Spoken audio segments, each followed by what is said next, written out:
आपको अब NDPS case में बेल मिल सकती है। जी हाँ, आपने बिल्कुल सही सुना।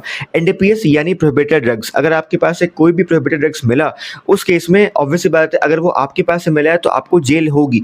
मगर अगर आप इन चीज़ों का खास ध्यान रखोगे, उस केस में आप अपने आप को बेल दिलवा सकते हो। सबसे पहला कि यहाँ पे प्रिज्यूम नहीं होना चाहिए कि जो ऑफेंस है वो आपने कमिट किया है, बट क्योंकि यहाँ पे जो ड्रग्स है वो आपके पास से मिला है, इस केस में ये प्रिज्यूम हो रहा है कि ऑफेंस आपने कमिट किया है। अब दूसरा ग्राउंड जो आता है वो आता है प्रोसीजरल इरेगुलरिटी का। प्रोसीजर इरेगुलरिटी मतलब आपको प्रोसीजर के हिसाब से नहीं पकड़ा गया।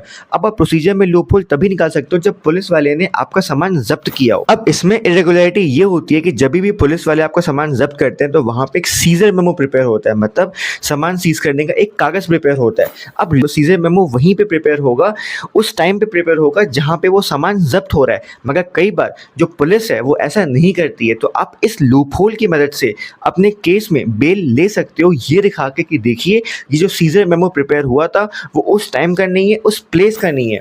तो आप ये 3 पॉइंट यूज करके, 3 ग्राउंड यूज करके एनडीपीएस केसेस में आप बेल ले सकते हो। Thank you so much.